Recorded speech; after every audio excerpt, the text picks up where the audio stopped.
காலையின் முதல் கதிர்களுடன் வனம் ஜெயிக்கிறது. ஆனால் ஒரு அச்சுறுத்தல் நெருக்கி வருகிறது. நதி குறைய ஆரம்பித்ததும் பனி ஒரு மலர் போல பரவியது.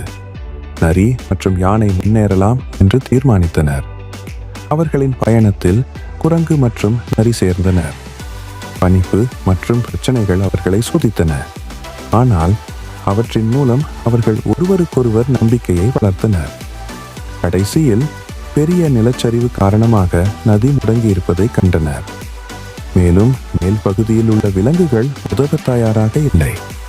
போராடுவதற்கு பதிலாக நரி அனைவரையும் ஒன்றாக வேலை செய்ய முன்வைத்தார். ஒற்றுமையின் சக்தியால் அனைவரும் இணைந்து தடையை நீக்கினார்கள். நீர் மீண்டும் பாய ஆரம்பித்ததும் வனம் மீண்டும் புள்ளிவதை பெற்றது.